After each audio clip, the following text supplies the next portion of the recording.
Bonjour à toutes, j'espère que vous allez très bien. Aujourd'hui un petit flash mad spécial sur des nouvelles rentrées DVD que j'ai trouvées dans une ressourcerie pour 1 euro. On peut avoir jusqu'à 10 DVD, des fois 5 DVD. Là j'ai eu quelques trucs intéressants, alors j'ai vu énormément de films dans ma vie, mais il y en a beaucoup que je n'ai pas vu non plus. Voilà, certains films cultes auxquels je passe à côté, je me dis bon... Ouais, celui-là, la jaquette me dit plus ou moins, je sais pas, on verra plus tard. Quand je vois que le DVD est à 10 centimes ou à 20 centimes, je me dis, bon ben vas-y, lâche-toi, c'est le mieux. Et parmi les DVD, il y a celui-ci, le fameux Battle Royale. Attention que ça ne brille pas, voilà. Le Battle Royale, alors celui-là, c'est un film japonais, hein, c'est un film de production japonaise. Alors moi, excusez-moi pour ma prononciation japonais, donc Beat Takeshi Kitano, voilà. C'est un film de, je vous le dis tranquillement, hein, Finji Fukasaku. Je pense que beaucoup de personnes d'entre vous qui s'intéressent à ce genre de cinéma, moi je m'intéresse à ce genre de cinéma, mais la prononciation pour moi elle n'est pas facile, doivent certainement bien connaître. En tout cas, ce qui est sûr et certain, c'est que celui-là est vraiment très intéressant. Ça a l'air d'être un film encore un petit peu de tout ce qui est dans le domaine qu'on appelle ça, tout ce qui est mafia locale, tout ce qui est mafia de chinoise, tout ce qui est triade, voilà. Ça a l'air d'être un film assez coup de poing, je pense. Battle Royale, celui-là je l'ai trouvé, il a l'air, je vous dirai, hein, parce que je les ai pas vus tous ces films-là, je sais pas du tout ce que ça vaut. Il y a le fameux Trouble Jeu avec Robert De Niro, Dakota Fanning et Frank Janssen. Celui-là aussi, il a pas l'air mal. Genre de jaquette auquel je passe à côté à chaque fois, je ne le prends pas forcément. Et puis finalement, je me dis que tard, je suis peut-être passé à côté de quelque chose. Un film d'aventure, style un peu à la Gladiator, mais à mon avis, je pense pas que ça doit valoir Gladiator. Le fameux Centurion avec Michael Fassbender. Celui-ci a pas l'air mal aussi. L'Empire romain règne dans tout l'Occident. Bref, à cette époque-là, c'était en 117 après Jésus-Christ. L'an 117. Oh, c'était il y a la semaine dernière, quoi. C'était la semaine dernière, voilà. Il y a celui-là aussi qui est pas mal, Robert Zemeckis, évidemment, Retour vers le futur en 2-3, qui va la posologie rapide, La mort au Bastien. Il y en a tellement. Robert Zemeckis, La légende de Beowulf avec Ray Winstone, Anthony Hopkins, John Malkovich, Robin Wright, Penn, à l'époque elle était encore mariée avec Sean Penn, et Angelina Jolie. Celui-là a pas l'air mal non plus. Je vous dirai ce que j'en pense dans les prochaines vidéos. Un film, alors celui-là par contre, oui, c'est vrai que je l'ai rarement croisé. Jack Nicholson et Kathleen Turner dans un film de John Huston, le fameux L'honneur des Prizzi. Eh oui, celui-là je ne l'ai pas encore vu. Va falloir que je me le fasse celui-là. Bon, il n'y en a pas beaucoup de films cultes que je n'ai pas vu, hein. Mais celui-là, je vous en parlerai. Un qui a l'air sympa, c'est celui-là. Ça a l'air bien sombre. Bad Lieutenant Escale à la Nouvelle-Orléans. Alors ne pas confondre avec le Bad Lieutenant de Abel Ferrara en 93, celui avec Harvey Keitel qui joue le rôle de flic complètement corrompu par la drogue, le sexe et l'alcool. Bref, dans celui-là c'est avec Nicolas Cage et Eva Mendes. Alors le Bad Lieutenant de Abel Ferrara, j'adore. Hein. Celui-là il est vraiment, c'est un film culte. Hein. C'est très dur comme film. Celui-là je ne sais pas. Le titre, le seul truc qu'ils doivent avoir en commun c'est le titre. Il y a marqué un chef-d'œuvre impressionnant derrière. Bon, on va voir quoi. Je me méfie un petit peu quand même de Nicolas Cage. Il a fait très bon, il a fait du moyen et il a fait vraiment du pas très bon du tout. Là, c'est Warner Herzog qui a fait le film. On va voir ce que ça donne. Et là, alors là par contre, je sais que ça va être alors, je crois que je l'ai vu quand j'étais tout petit avec mon père à la télé. Je sais, 7 Oscars. Je sais que ça va être un film qui est très bien. Je sais que c'est un film culte. Je l'ai vu une fois, mais j'étais gamin, il est passé à la télé. Je ne l'ai plus revu depuis. Le fameux Patton, qui dure quasiment 3 heures, avec un acteur que j'adore, George C. Scott, qu'on a vu dans Docteur Folamour, on l'a vu dans l'Odyssée du Hindenburg, Hardcore, on l'a vu dans Le Jour du Dauphin, dans Firestarter, Charlie, de Stephen King, on l'a vu aussi dans L'Exorciste 3, la suite de William, c'est pas William Friedkin, c'est William Peter Blatty, voilà. Et puis il y a Karl Malden dedans. Karl Malden, le chat à 9 queues évidemment, qu'on a vu aussi dans La Conquête de l'Ouest, dans plein de films. Le chat à 9 queues, c'est de Dario Argento. Voilà, celui-là, le chef de cet Oscar, celui-là à mon avis, ouais, Ça doit le faire. Ça doit le faire. Et je suis très content de vous annoncer la sortie d'un DVD. Enfin, il sort en DVD et en Blu-ray depuis sa sortie au cinéma en 1988. Ça fait 37 ans qu'on attend une sortie potable à la vente. Il y avait une cassette vidéo à l'époque, mais elle n'a jamais été rééditée. Alors, je vous montre déjà les deux autres. Vous allez comprendre de quoi je parle. Chez Warner, le boîtier, le fameux cultissime, évidemment, Steven Spielberg, Poltergeist, production réalisée par Tobe Hooper.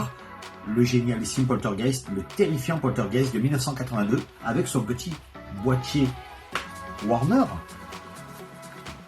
Alors regarde, il est magnifique. Et ensuite, il y a eu aussi chez MGM le fameux Poltergeist 2 qui était sorti en 1986. Le voici, donc la suite de Brian Gibson, qui est très bien. Il n'a pas le côté cultissime du premier, ça c'est sûr et certain. Mais je trouve que celui-là, il suit bien la trame. En plus, dedans, il y a un acteur que j'adore, c'est l'Indien, là, Will Sampson. Il est génial, cet acteur.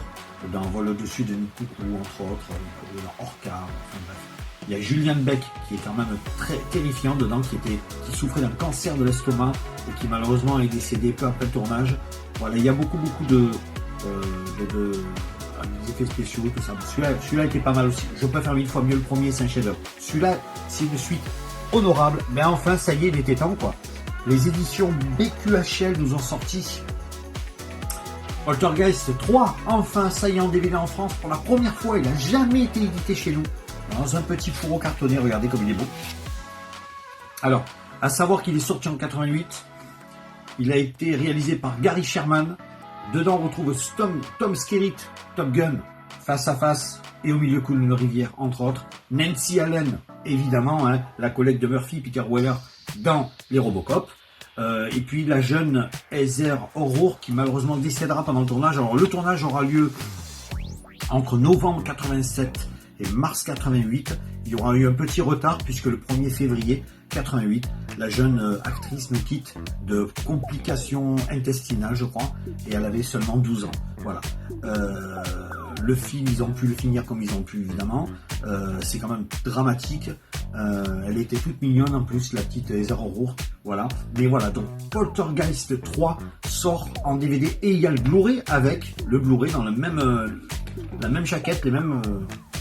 Voilà, pareil, le même fourreau, pareil. Et ils ont sorti du coup à la même occasion, avec ce même genre de jaquette, Poltergeist 2, ils l'ont réédité. Alors il y a un Poltergeist, le premier, qui a été édité en Blu-ray en 4K aussi. Le 2, on peut le trouver comme celui-là, mais dans une jaquette légèrement plus jaune, différente, un visuel légèrement différent. Mais voilà le fameux Poltergeist 3. Alors ce qui est marrant, parce que il y a quelques mois, j'ai failli le commander à la Fnac dans un import espagnol, où il y avait la version française dedans, dans le DVD espagnol. Mais on m'a dit, ouais, mais c'est un peu long, tout ça. Je me dis, ouais, mais écoute, à l'occasion, je le prends quand même. C'est pas grave s'il faut attendre 4 à 9 semaines, j'attendrai. Et puis bon, j'ai attendu. Là, on est arrivé au mois de octobre et je vois à la Fnac ça. Je suis tombé sur les fesses. Je me suis dit, c'est pas possible. Poltergeist 3. C'est pas le chef-d'œuvre de la trilogie. C'est pas forcément le meilleur des trois, ça c'est sûr. Mais ça complète la collection. C'est vrai qu'effectivement, si on n'avait pas celui-là, c'est une trilogie au départ, Poltergeist. Mais voilà, je pensais que c'était une série télé. Je regarde les 3 barres, j'ai compris que c'était le 3e. Poltergeist 3. Nous allons passer vite fait sur celui-ci. Le Poltergeist, le remake du premier, hein, sorti en 2015. Le seul truc de positif dans ce film, c'est la présence de Sam Rockwell. Sam Rockwell, évidemment, vous connaissez tous, hein, H2D2, Iron Man 2, Charlie et les drôles de dames, et surtout, lui, le méchant, le terrifiant prisonnier qu'on a dans la ligne verte de Frank Darabont. Je me demande ce qu'il est venu se perdre ici. À mon avis, peut-être il avait envie s'acheter une bagnole. Il s'est dit, j'ai acheté une voiture, je vais jouer dans un film à la con, vite fait. Franchement, celui-là, le Poltergeist, il vaut rien du tout. Toutes les émotions, tous les frissons, tous les effets spéciaux et les scènes cultes qu'on avait dans le premier, là, il n'y a plus rien. En plus, le premier dure 1h45.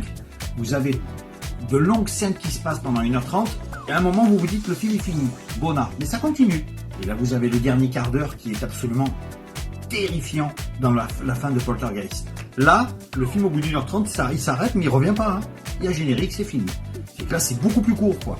Franchement, toute la saveur qu'on avait dans le premier, ben là, malheureusement, dans ce Poltergeist-là, il n'y est plus. Alors, vous allez me dire pourquoi je l'ai acheté, ben parce que tout simplement, Il n'y a plus de vidéoclub, il n'y a plus de... Bon voilà. Puis moi, comme je suis collectionneur physique, je voulais les avoir les 4.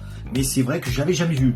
Oh, je me suis dit peut-être qu'il doit pas être si mal que ça, parce qu'il y a quand même des remakes qui sont pas mal. Moi, il y a 2 remakes que j'ai beaucoup aimés. C'est L'Armée des Morts, le film de Zack Snyder, le remake de Zombie. Le seul problème, c'est que les zombies ils courent, et un zombie, logiquement, ne court pas. Non, un zombie, il est plutôt dans un état zombifié, hein, donc il marche comme ça, mais de là à le voir détalé comme à la main, non. Mais autrement, le film, il est génial, et le fameux Evil Dead de 2013, le remake d'Evil Dead en 2013 qui était très bien, il est absolument incroyable.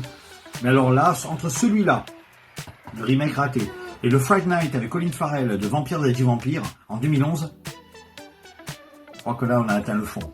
Voilà. Enfin bref, Poltergeist 3 est à la vente. Si vous avez Poltergeist 1 et 2 dans votre collection depuis des années, que vous vous dites j'attends la sortie du 3 en France, allez-y, il y est. Allez sur le site Fnac, vous tapez Poltergeist 3, Fnac, vous regardez, il y est en DVD et en Blu-ray. Il est pas cher, je crois qu'il doit être à 15 € ou 20 €, mais les deux sont au même prix. Autant le DVD que le Blu-ray. Voilà, ça c'est une bonne nouvelle quand même. Quand on a un film culte comme ça, que ça fait 35 ans qu'on l'attend, on se dit, eh bien il était temps. Voilà, moi il est temps d'arrêter et de vous laisser. Et je vous donne rendez-vous vendredi prochain pour un Mad Cine Records à 20h. Je sais pas de quoi ça parlera, bon, on papotera un petit peu, on verra. Peut-être un petit truc ça. Salut les Mads.